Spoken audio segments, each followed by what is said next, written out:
So, So you want to hear my bio? yes, Thought I'd I give would your love to audience hear the your pleasure bio. of Yep. hearing my amazing life story. Just my Yes, brief life this story. his biology, his Yeah. biological My story. genetics. Yeah. My genetic code. Okay. I was thinking about it because it is a good story. All right, It's a really good story. I want to hear it. Then. You're going to cry.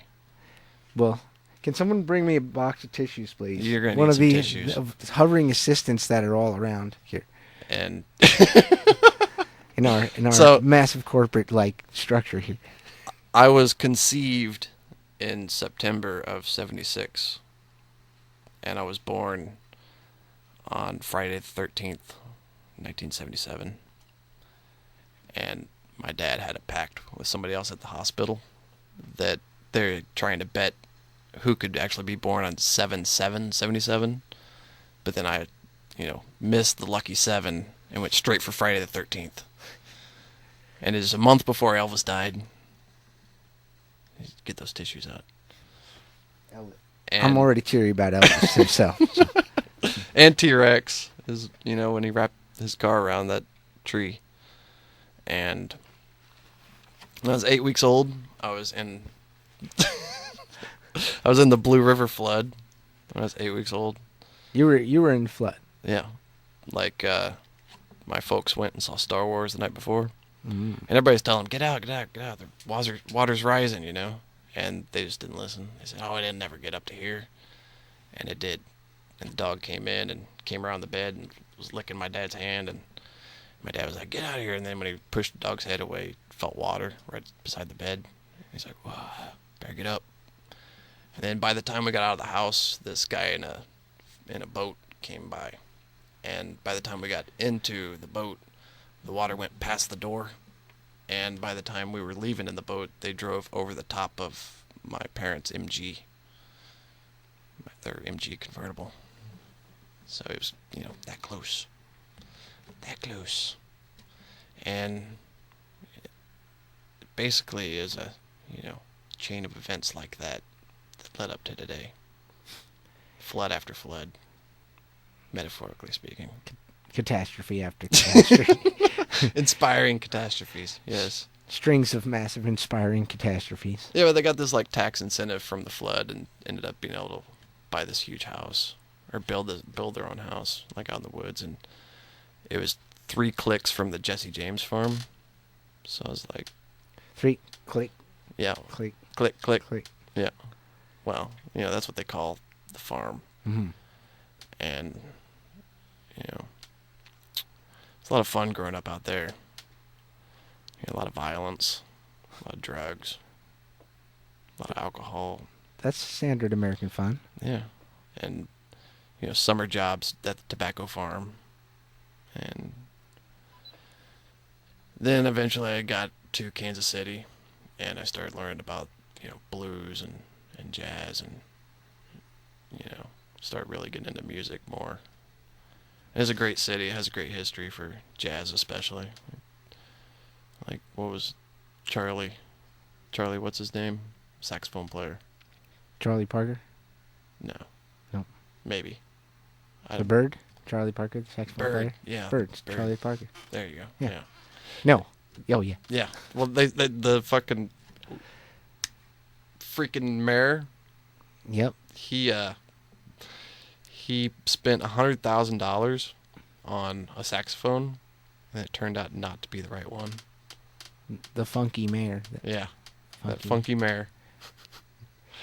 Not Yeah. the right one. No, because he's left-handed. Oh, he was left-handed, Oh, and it was a they right-handed fooled him sax. with the right-handed sax. Yeah. $100,000 right-handed sax. It's brilliant. Great way to spend tax dollars. Yeah. Well, they can put it into some corporate hard rock cafe. Yeah. Yeah, even better. Hard jazz cafe. Do they have that? The hard jazz cafe. No, they don't. Good thing they don't. Good No. thing they don't. Let's keep it that way. Yeah, and then I moved to St. Louis, and I was playing in punk bands. I played in this band called Dead Meat. Oh, that wasn't the jazz combo. No. No. No. No. And my band Dead Meat, we played for quite a while, in the late '90s, and we climbed out of a 8 foot tall vagina on stage, spitting blood and singing hard rock songs. It's kind of like a Dead Boys meets G.G. Allen meets Iron Maiden. Spinal Tap when they come out of those pods. Yeah. Yeah. Yeah, it was. It was fun, and Did your Dead Meat band have recorded? we put out 20 albums in 2.5 years. Every single one of our shows was a CD release party, and every single album was a different style of music. We had a our first album was like a heavy metal album. It's really cheesy. Our second album was like a pop rock Motley Crue type album, which is even cheesier. Mm-hmm. And then our next one was a pop album, with just straight up pop. And then we put out a country album. I can't say the names of the albums on the radio. You can't say what country either.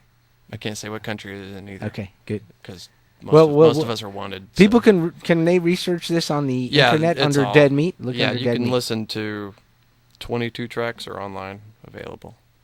Just do a random search of it and it'll pop up.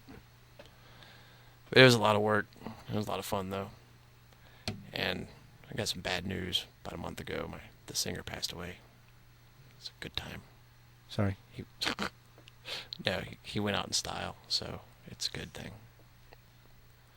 He was mean and tough and loud. But it was fun. That's a good punk band. Yeah, singer we were should great. be. We were great. Like the Dwarves were really supportive of us. Hmm. They were big fans. We used to exchange emails often. They were very proud of us. Blag and He Who Has No Name and Yeah. Good fellas. Hmm. And then we broke up, and I started this band called Heavy Duty back in Kansas City. It was like a garage rock thing. It was a lot of fun. And we were featured in this documentary that came out called Shameless in Kansas City. Mm-hmm. It was a really fun little punk club that was, DIY, basement parties, all ages, BYOB. It was a lot of fun. And then I moved out here. Well, before I moved out here, I started Old Hack. And it was started out as a family band. And I had a 9-year-old girl on piano. Mm-hmm. And her 11-year-old brother was on cello. Nice. And their dad was on accordion. And we were playing like these rotten punk rock clubs and stuff. It was, rocking good time. And we played a couple shows out there, got a write-up in the paper, and played with some really good bands. The Old Haunts from up in Seattle. Played a show with them once, and they were really impressed by those kids. It was a lot of fun. And then I moved out here and been playing shows for quite a while now. Mostly thanks to Uni and her crazy crew. Yeah. Good people. Good people of Club Unicorn Bread. Yeah, my first show out here was a Unicorn Bread show over at Spaceland. And I played my chicken song. I just wrote it. And I played it, and she jumped up. Oh, you're right. That was great. I was like, okay, great. Let's do that again. And always love playing with Uni.